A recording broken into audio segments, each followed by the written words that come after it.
Ever wonder what it was like to go to college in the Middle Ages? Forget ivy-covered walls and quiet libraries? Imagine waking up at 5 a.m. to the sound of church bells, not your alarm clock? Welcome to the life of a medieval university student. It was less about finding yourself and more about surviving your studies, your roommates, and maybe even a town versus gown riot or two. So who were these students?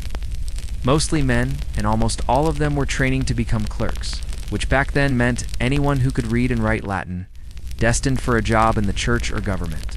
You had young teenagers, sometimes as young as 13 or 14, fresh from a grammar school, sitting next to grown men in their 20s or 30s. Social backgrounds were all over the map.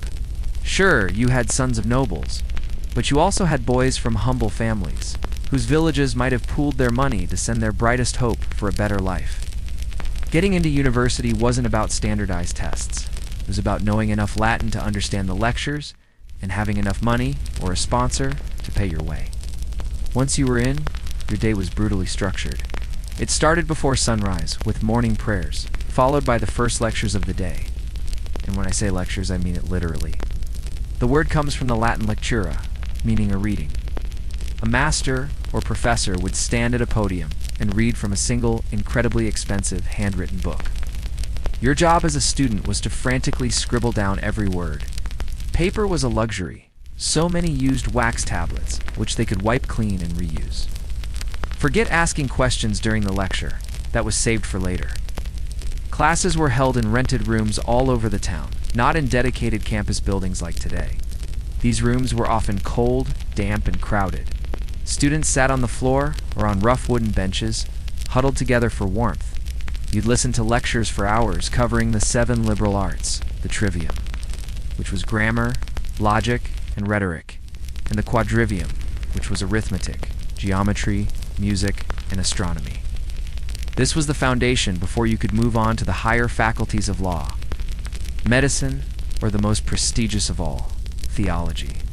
After a long morning of lectures, you might get a short break for a simple lunch, maybe some bread, cheese, and weak ale. Then it was back to work. The afternoon was for disputations. This was the real heart of medieval learning. A master would propose a question like, can angels travel from one place to another without passing through the space in between? Then, students would have to argue for and against the proposition.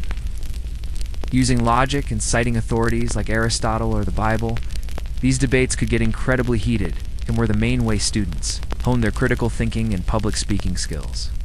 It was intellectual combat, and your reputation depended on how well you could argue your case. As the sun began to set, your academic day wasn't over. You'd head back to your lodgings for review sessions with your tutors, or to try and make sense of the day's notes by candlelight.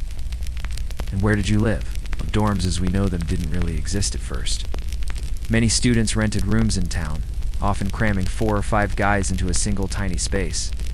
These shared rooms were notorious for being rowdy and chaotic. Imagine trying to study Aquinas while your roommate practices his sword fighting or starts a drunken sing-along. Eventually, colleges were established, originally as endowed halls or residences, to provide more structured and disciplined housing, especially for poorer students. These colleges, like Merton at Oxford or the Sorbonne in Paris, provided food, lodging, and tutoring, creating a more stable environment for scholarly life. Now let's talk about the fun part. Student life wasn't all work and no play, but the play could be pretty rough. Taverns were central to student social life. There, they'd drink, gamble, sing, and often get into fights. Tensions between the students, the gown, and the local townspeople of the town were constant. Students were often seen as arrogant outsiders who didn't respect local laws, and they were protected by the university's own legal system.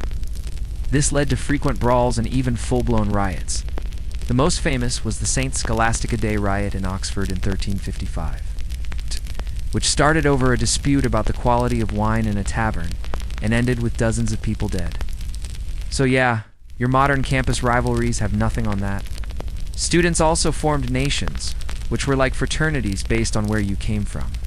The English, French, German, and Italian students would stick together, offering mutual support. But these groups also fueled rivalries and gang-like clashes in the streets. They had their own initiations for freshmen. which often involved humiliating or painful rituals to prove you were tough enough to join the group. Despite the hardships and the dangers, these students were driven by a powerful thirst for knowledge and ambition. The university was one of the very few paths for social mobility. A degree, especially in law or theology, could transform a poor boy's life. Leading to a prestigious and powerful position as a bishop, a royal advisor, or a master at another university, the final hurdle was the oral examination. After years of study, you'd face a panel of masters who would grill you for hours on everything you'd learned. If you passed, you earned your degree and the right to be called master. This was celebrated with a huge, expensive party that you, the graduate, were expected to pay for.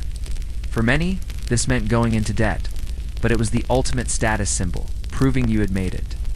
So, life at a medieval university was a strange mix of intense intellectual pursuit and rowdy, often violent daily existence. It was a place of opportunity and of peril, where you could freeze in a lecture hall in the morning and dodge a knife in a tavern brawl at night. It was a system that forged the foundations of modern academia, producing thinkers who would shape the course of Western history. It was tough, it was chaotic, but for those who survived it, it was the key to a whole new world. Thanks for journeying back in time with us. If you enjoyed this glimpse into the medieval student's life, don't forget to hit that like button, subscribe, and ring the bell so you don't miss our next deep dive into history. See you in the next video.